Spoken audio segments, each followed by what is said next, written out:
Hello and welcome to the Degrees of Success podcast.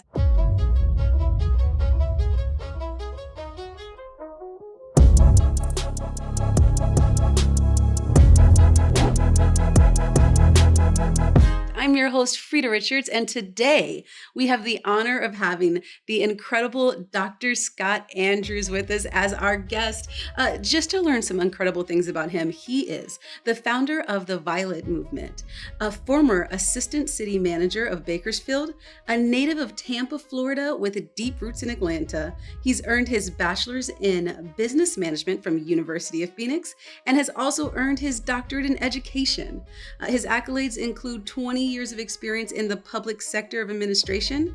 He is a LinkedIn top voice for mentoring, serves as a mentor for Bakersfield Angels. He's the board member of the Boys and Girls Club, and he is a first-generation college graduate. Oh my goodness, I'm out of breath. Incredible. Dr. Andrews, thank you so much for joining us. Thank you so much, Frida. Please just call me Scott. I really appreciate it, and I'm excited to talk with you today. Absolutely. We're so excited to talk to you and get to learn more about you as well. First things first, I'd love to know a little bit about where you grew up and what that was like. What was life for you as you grew up? Yeah, absolutely. I grew up in Tampa, Florida, and really enjoyed it. It's a great place to grow up, beaches nearby, and other than hurricanes, it's pretty much an ideal spot.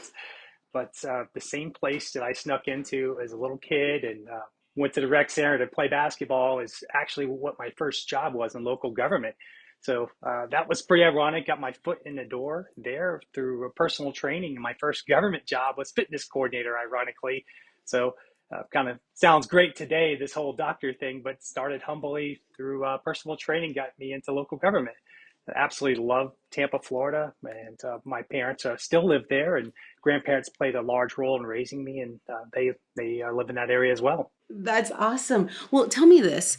So it sounds like your grandparents had a lot to do with raising you, along with your parents, of course. But who would you say throughout your childhood? Who did you look up to? Who was your mentors? I was blessed to have a lot of mentors, but I would, and it's no disrespect to my parents, but my grandmother Violet Healy was absolutely just um, they're the American dream story. You know, they came over from Ireland with $27 in their pocket and moved to Canada. So I'm actually a dual citizen. I got citizenship through Canada as well because that's where my mother was born. So they came here, and then my mother was naturalized about a decade later, and it's just one of those cool stories that you always hear about, and falls in my life. So I absolutely love telling that story. That's excellent. So speaking of stories, tell me a story that you have not told Ooh. before. Something that you can tell our watchers, our viewers, and tell that gives us a little bit more detail about exactly who Dr. Andrews is. Sure, sure. Well, this whole doctorate thing is kind of a newfound um, hierarchy that I never really saw. My 4-year degree took me well over a decade, and I powered through school at that same rec center job that I mentioned to you, and um, went the student loan route because I wasn't able to pay for it on my own. So that was the nice way that I could get structure to my routine and get that degree knocked out. But there was a lot of times where I couldn't afford much, and I lived in my car. I lived in people's floors. I did whatever it took to just keep going because I knew it was important to put myself through school, to invest in myself and invest in my future. Where did that drive come from? That's a great question. I'm not exactly sure. My parents, just one of them graduated high school, and they didn't quite get to graduate college. But I think I wanted to do better. And being a father Mhm. now, it means a little bit more than it used to. And just trying to set the example for the next generation, and to be the billboard for all I stand for. If you were to walk us through your educational journey, and clearly you've had an immense journey with education, starting here at University Yeah, of Phoenix. Walk me through that. Give me a little bit more of what that looked like for you. sure. It was. I love to travel, so even in my early days, I would have like the hand-me-down couch and hand-me-down furniture at home because I don't really care so much about material things, but I would be in China, going through the Yangtze River and relying on some spotty Wi-Fi to knock out my coursework or whatever it took. No matter what, I wanted to live my life in a way that I'd be proud of, and my son would be proud of one day, but also in a way that didn't stop me from doing whatever I had to do. So having a sporadic work schedule, even being younger, that's why I really appreciated University of Phoenix. And that was the first time I was ever successful, because while I was disciplined in the gym and disciplined in other ways, it didn't translate in the school perspective until about 10 years after I started. Really? Yeah. So disciplined in the gym, but not necessarily in school. Yeah, it's a shame, but the parties and the college life got me early on, and then like many of the students, maybe even listening here, you start making a little bit of money, and it looks great, but it isn't until your friends start graduating and making real career money that it hits you hard, and that's really what hit me is when some of my good friends started getting their degrees and getting those career jobs, and I wasn't making that type of money yet, so I knew I had to really focus and um, do something where I could separate myself from, well, really what my parents had done in the past.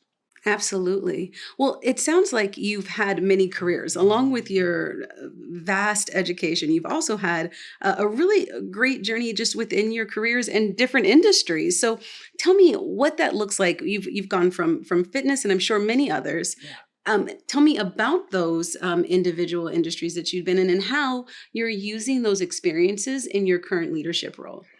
So I've been in local government now 21 years, and I don't know how that happened, but I mentioned my first 11 years was in the Tampa area where I grew up in the city of Temple Terrace, and I climbed the ladder there. I started as a fitness coordinator and then became the recreation supervisor, and started uh, getting city managers that would look out for me. They saw, hey, this guy's pursuing his advanced degrees, and I remember at one point I was had half a doctorate done, and yet I'm still over facilities. So when my custodians don't show up, I'm the one mopping the floor. So some of those things that really resonate with me. I'm not a chip on your shoulder guy, but I definitely use it as fuel. So I got called doctor custodian and different things when staff didn't show up, and you got to do what you got to do. So those little Mm. things I filed away and used it as fuel. So that started climbing there, but it wasn't until I got away from where I grew up and I moved to the Atlanta area. I was there about 11 years, and I'm sorry, about 10 years in the Atlanta area.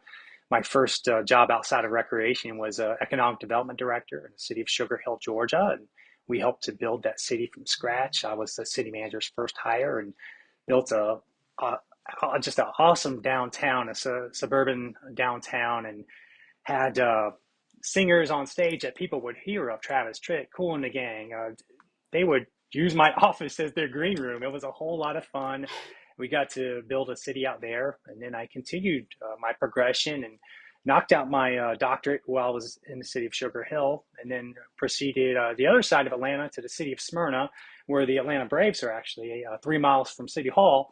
So there I Mhm. was the assistant city manager, served there for a couple of years. And then I said, you know what, I can be a city manager. I'm going to go again to the other side of Atlanta. And city of Covington is where all these films and movies take place. It's actually the Hollywood of the South is what they're known for. And put in a couple of years there. And it's a small city, but I was finally the city manager. I really enjoyed my time there and grew. And that brought me to Bakersfield, where I've now been 2.5 years. And that was, I went to a big city, I'm sorry, a small city manager, to a number two in a much larger city. So Bakersfield is the 48th largest city in the United States, have a population here of almost 500,000 residents and 2,000 staff. So really grew quite a bit here. And as I mentioned to you when we were warming up, I just accepted a job about a month ago. So I'll be moving next week and heading to Las Cruces to be the county manager of Doña Ana County. So really excited about that, and eager to jump into my next role. And one role always leads to the next. There's parts of your job that you think that may not factor in until you get that interview question and you realize, well, this city is really keyed in on mentoring, or this one's focused on economic development, and it all ties in together. And really, it all started with the foundation of my education. Absolutely. What I'm hearing from you is there's definitely humble beginnings, and then always a consistent drive. If when your custodian, when your janitors didn't show up, you're getting the doctorate and sweeping the floor at the Yeah, same time. yeah, That definitely instills some great drive and passion in you, right? absolutely, absolutely. You have Oh to. my goodness. Right. And then I tell me, I also hear humility coming from you as well. And as a leader, how would you say that that affects your form of leadership? No one cares how much you know until they know how much you care. And that's a cliche quote, but it's absolutely true. And I found that the higher you go in the ladder, you don't, you know, first thing I said to you is please don't call me doctor unless you're on LinkedIn or in the classroom. That it's the opposite. And the same thing, a lot of people don't even wear ties anymore. You want to dress for your occasion, your day, and never look too stuffy. You know, it's one thing to wear the suit coat, obviously, for an interview, but when you go out in the community, you want to look like everyone else. You want to come off as just another person in the community. You don't want to be your label. You don't want to be your job title. You're a person that cares about helping someone else, and that's how you resolve issues, and that's how you make a difference. I could see how that's been something that's driven you through your career and is obviously continuing to bolt you into different positions, including New Mexico. So Yeah, thank congratulations you, on that. We're thank so you. excited to follow you through your career and as you move on to New Mexico. We're here in Arizona. It's hot in Arizona. I Yes, imagine it's not as hot in New Mexico, but yeah, I think I'm that's awesome. going from one desert to the next. I can't wait. You are. You are. Well, let me ask, you have an incredible foundation called the Violet Movement, and I'd love to hear more about that. Can you tell us a little bit about it? Yeah, absolutely. So, January of last year, my daughter Violet, we had a perfect pregnancy, picture perfect, and went in for delivery. And we had one of these literally one in 50,000 scenarios. And my daughter bled out in front of me. I almost lost my wife. My wife did bounce back, but my daughter didn't pull through. So, a few days later, she passed. And and I think I told you, my grandmother is one of my mentors, so we named her after my grandmother, and her middle name was my wife's mother's name. So Violet Francois Andrews, and the Violet Movement was a way for us to pay homage not just to our daughter, but to help those that are going through. In fact, my book, Violets Are Blue, will be coming out next week, and it's just that to help those that are getting through grief, loss, depression, and finding their way back to their new normal. And even if it just helps 5 people, that was a way for us to tell the story of our daughter, but also in a way that we could help others going through this journey. And even just in the last year and a half, I've had 2 friends that went through something different. And um, loss is loss, and whether that's um, SIDS type scenario or miscarriage or just something even more tragic, loss is loss. And so many people go through it, and especially men, I found I have a harder time talking about things. So I wanted to try to create an area where people could have these conversations and to normalize conversations about mental health as well. It's so important to normalize mental health and to see it from a leader, and then clearly a leader who's on LinkedIn as a mentor as well. And the way that your story was written on the Violet Movement website was so moving. I was in tears. And I love how you used that experience to pour into others and focusing on scholarships and children focusing on kindness. That is a great passion. Tell me why. Tell me how you led there from Violet's movement and the passion and the purpose. I think all of us are just the creation of and culmination of a lot of our mentors and people that were there for us. You take bits and pieces of people you idolize or look up to and make it your own. And um, I'm just that. I'm a culmination of hard work and amazing mentors, and that's all really. And you align yourself to what works for you. So with the Violet Movement, we wanted just that. Certain professions really tie in. Obviously, local government for me. My wife's a critical care nurse, and it's kind of ironic in all of this, but so we wanted to try to help people in those different professions as well and help them take that next step, because it's one thing to have the will. Not everyone is willing to take student loans out or to make that next step. So $5,000, $10,000 here and there, that could be the difference in someone finishing their degree, finishing even their trade if it's a trade school. just furthering their education in a way they can separate themselves from their past. And what a great push that is, right? If someone's feeling like the only reason they can't accomplish their dream is due to a financial debt that they're not able to achieve, for you to be able to support them with that is simply incredible. And in the name of your beautiful daughter, Violet. Thank you. Thank you. Of course. So I did also hear you say that you have a son. Yeah, my son Miles. Hopefully, you won't hear him crying in the other room. We did have a miscarriage after Violet, and we had almost given up, to be honest with you. So between the losses, we just left it in God's hands. I hate to say that and sounds a bit cliche, but it's the truth. We'd given up if it was meant to be what happened. And son Miles was born on March 19th this year, so he's just over 6 months now, and he is a handful, and I just appreciate all the little things. And if there's humility here, and that's the new dad in me talking, because it really puts everything in life in perspective and why you do everything. It really is just a feedback into the family, and it's just been the best experience so far. And even if I'm only sleeping 4 hours a night, I wouldn't have it any other way. Oh my good. I completely understand that. And as a mom of two little boys, well, welcome to Boy World. They've Thank got you. all the wiggles. Yeah, yeah. Wait till he can run. Oh That'll be the best gosh, part. yeah. I can't wait. Thank goodness you're in fitness, so you'll be Yeah, you'll be able yeah. to catch up with him. Let me ask, how important do you think education is right now? And if you were to speak to like our younger generation, a lot may be choosing to avoid higher education. And what would you say to them in that regard? Ironically, I still have it somewhere, a quote that I used in one of my first classes at University of Phoenix, and I read it now very differently than I wrote then, and it was something along the lines of, "It's not the degree you capture, but the degree of obstacles you overcome." And that was written by a 20-something-year-old that was still figuring everything out. As I look back on that, some of that is true, in terms of character and who you are, but realistically now, if you want the interview, you have to have the degree. It's really that simple. And if you want to raise the ceiling for what you're capable of, for what your family can do, the degree sets the tone. It is the foundation for everything. It's not who you are, it doesn't define who you are, but absolutely gives you more doors, more opportunities, and more possibilities for what you can be. And the sky is really the limit. Once you have the base education, it's really just how far and how ambitious are you. And I think I'm really proof of that in a lot of ways. And it sounds funny to say, but it's absolutely true. Education should be the foundation of what your dreams and goals are. I couldn't agree more.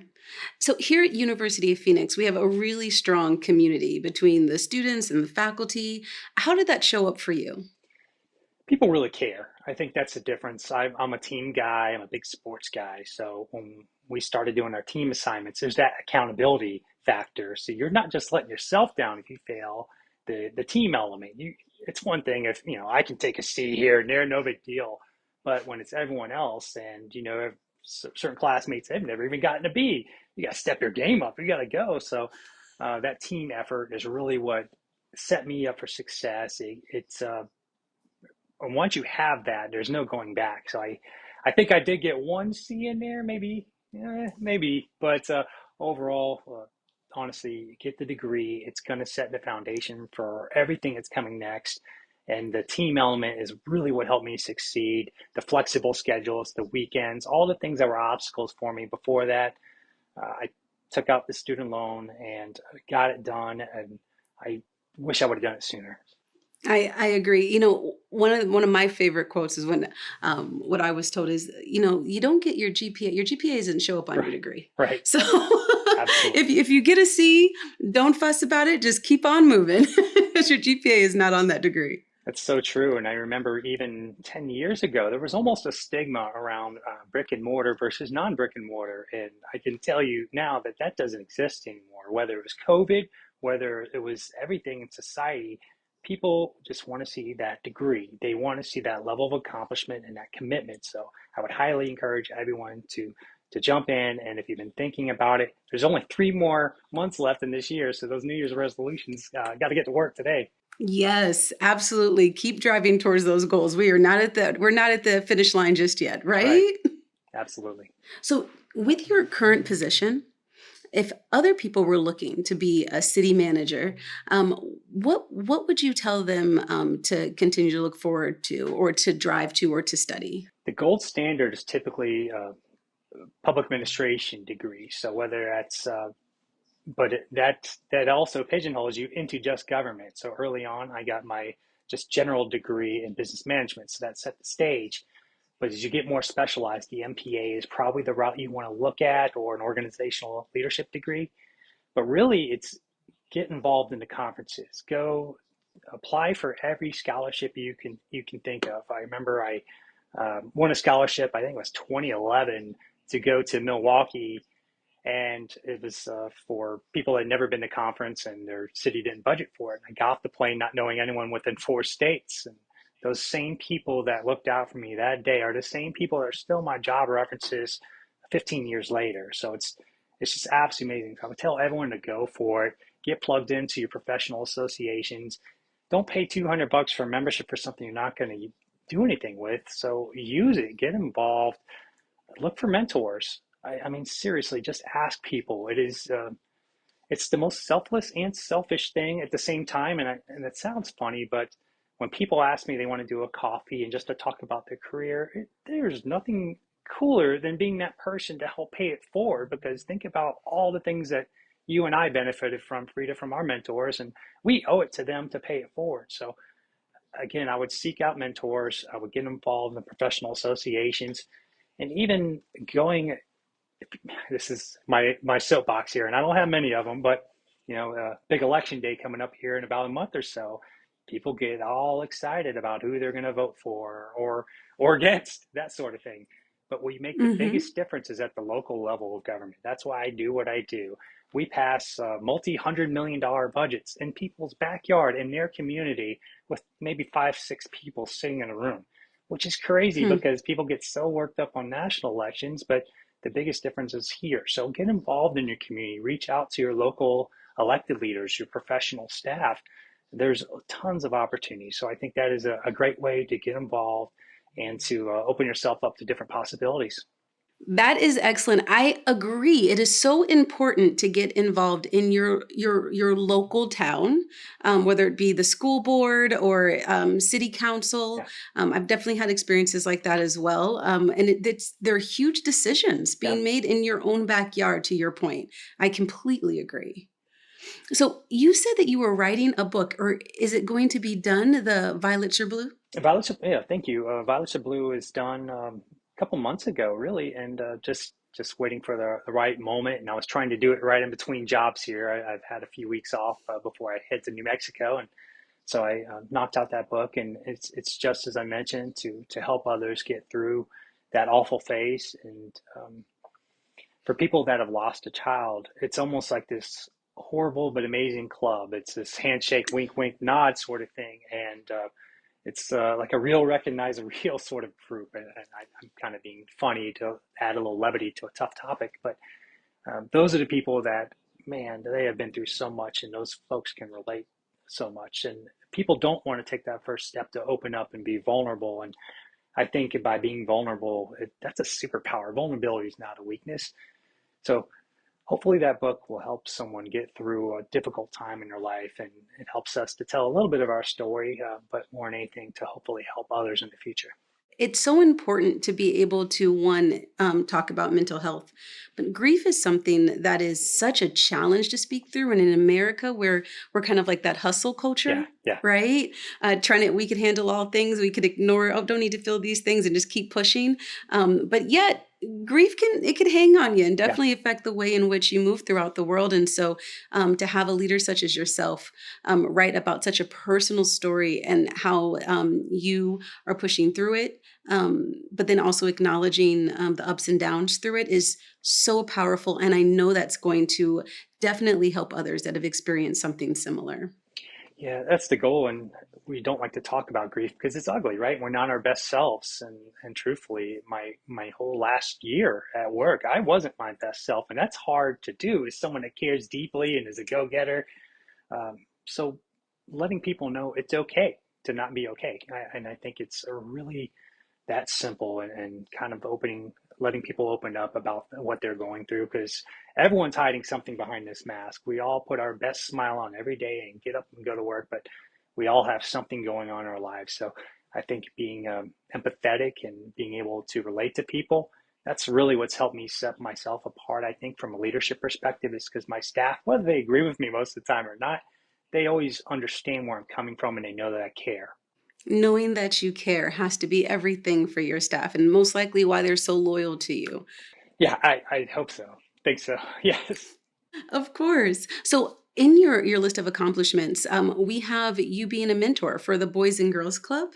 Tell Yeah. me more about that. What does that look like? Yeah. So I was a member of, I think it still exists, the Zonta Boys and Girls Club in Tampa, Florida as a kid. And that was my first exposure to a lot of things, getting to go on field trips and leaving my city. And despite all my travels now, I hadn't even left my home state of Florida as a kid. So it was a good opportunity to see more of the world, to get exposure to, again, being a team guy, to get to play different sports and things that you may not be able to afford to do. Recreational sports are so expensive these days. So, Boys and Girls Club, a good opportunity, good structure and foundation, and to get years later the ability to be on a board and to help those clubs grow and to provide services for the youth in the community.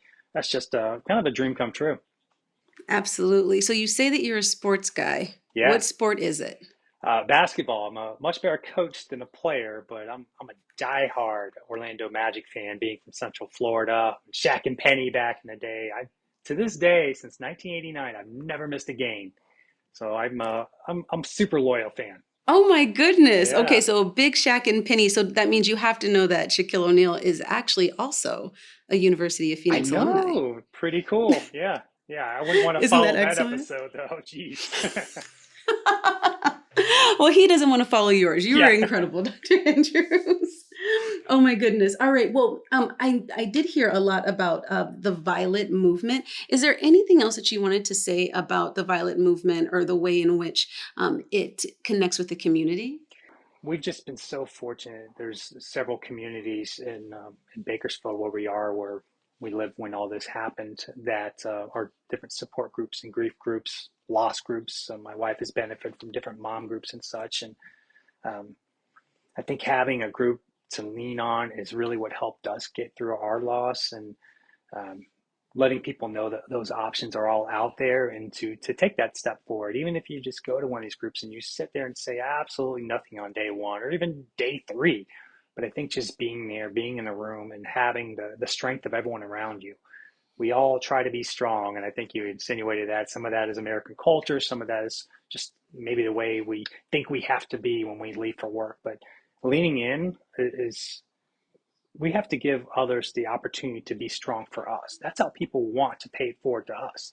So we then have to be able to lean in and accept gifts. If someone wants to drop food off on your door, or they want to do something nice for you, walk your dog.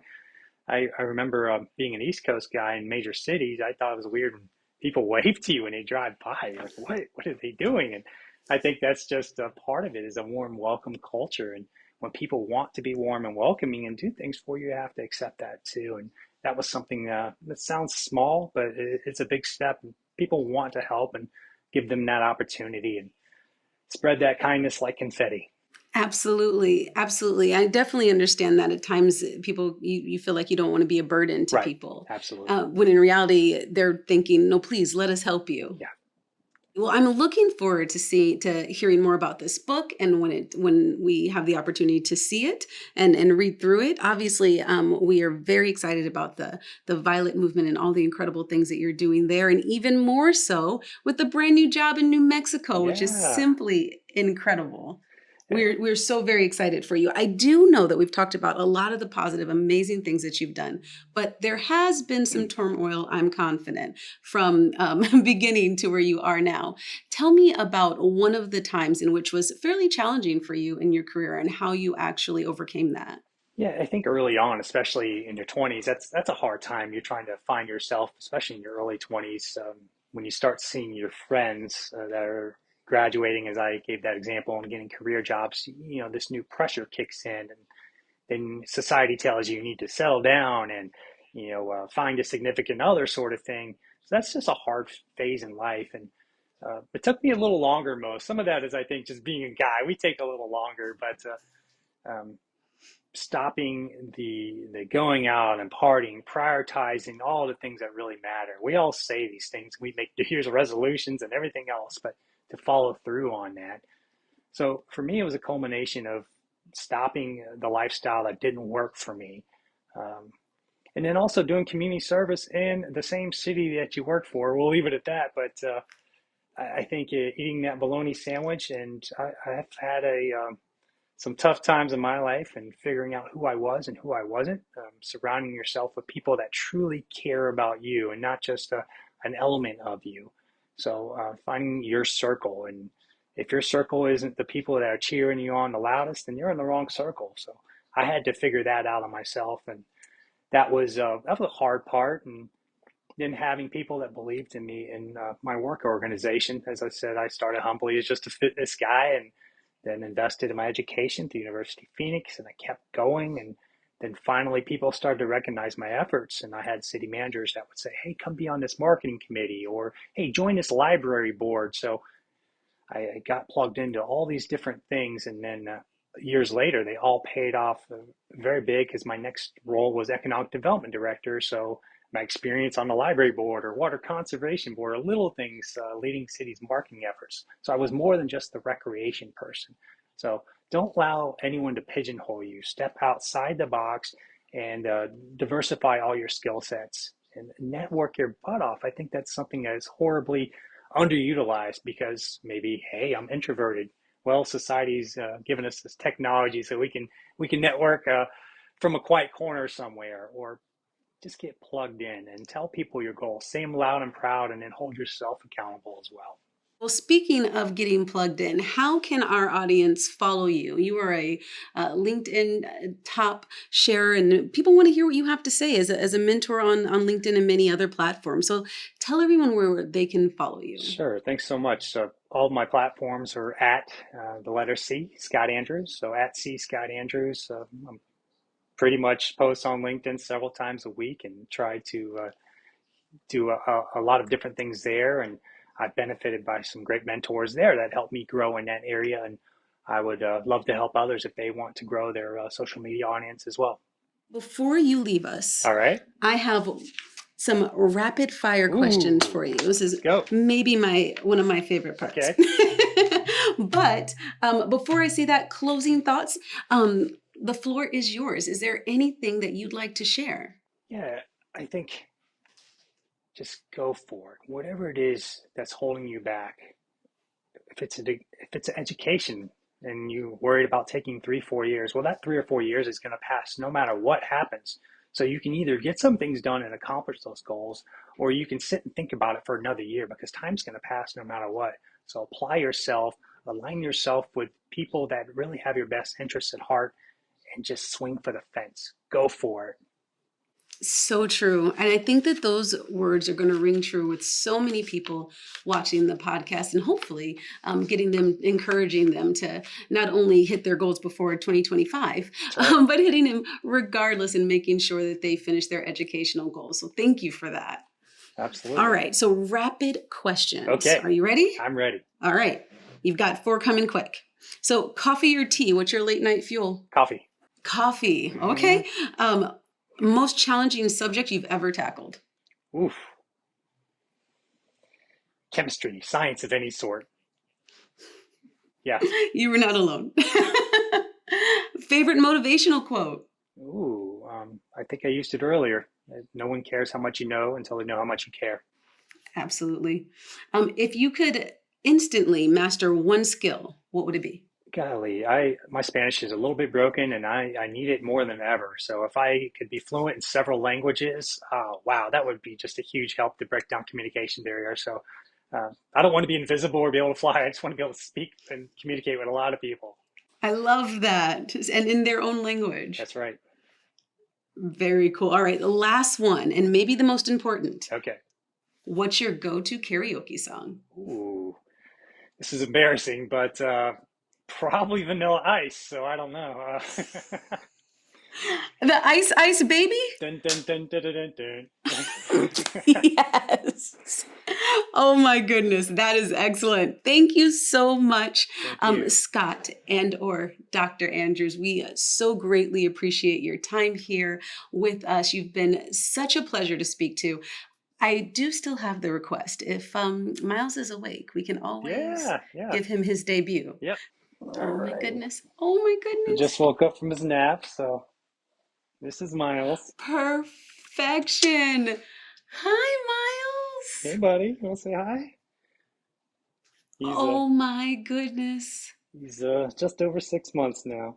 Dr. Andrews, thank you so much for joining us. It has been such a pleasure getting to learn more about you and getting to meet little Miles. Thank you so much for sharing your wisdom with us. We look forward to following your career and hope you have an incredible day. Thank you for joining Thank you, us. Freda.